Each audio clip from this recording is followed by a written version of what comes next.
Hello, classmates and Professor Archie. This is Gwen. Thank you for joining me for this week's final class discussion assignment.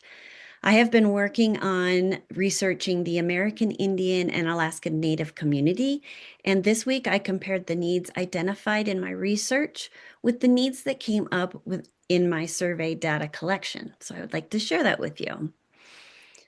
So, in my research, several common themes showed up, which I found to be consistent with working with all diverse populations.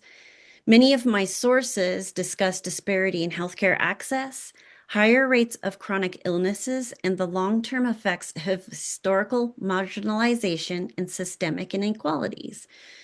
The literature also talked about issues like poverty, underfunded healthcare systems, and barriers to culturally responsive care.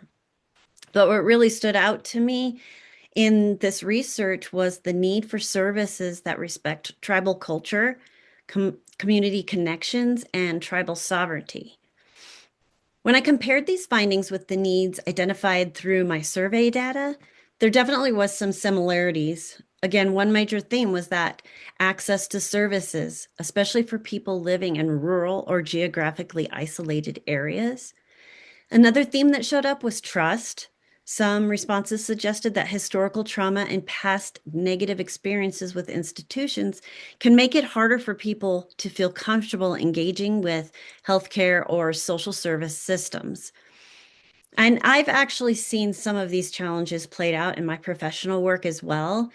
In my prior role at a co-occurring disorder residential treatment program, which was located in the western slope of Colorado, I worked with several women that came from the Ute Mountain tribe from the southern region of Colorado, and they would come all the way from there to the western slope for our program and treatment.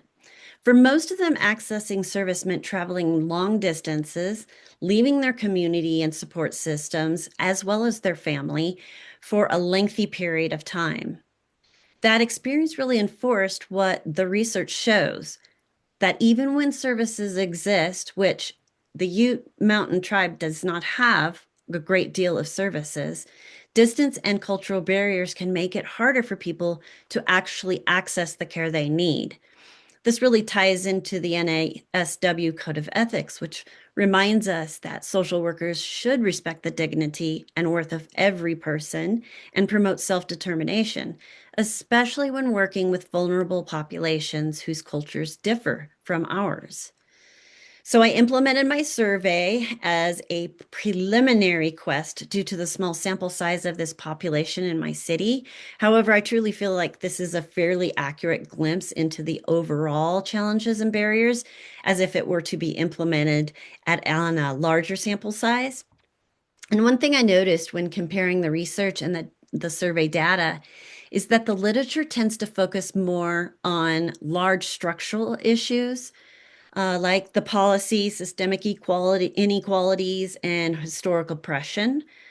The survey responses, on the other hand, highlighted more day-to-day challenges like transportation, limited local treatment options, and difficulty navigating complicated healthcare systems. And seeing that difference helped me understand how these larger systemic issues often show up as very practical barriers in people's lives. This has been actually a very remarkable, enlightening advocacy project. Even though I am familiar with this population through working directly with them, I learned a few important lessons.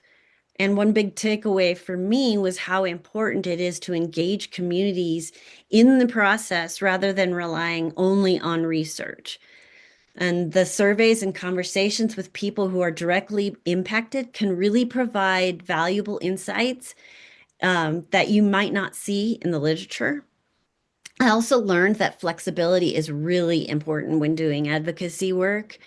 Plans and campaigns and surveys don't always go exactly as planned or the way you expect.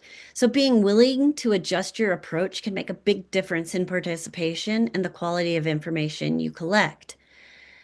So overall, this project really helped me research community input and real-world experience and how they all come together in advocacy work. It really reinforced the importance of listening to our community and making sure advocacy efforts are both evidence-based and grounded in the lived experiences of people we are trying to support. Thank you, everyone. See you in class.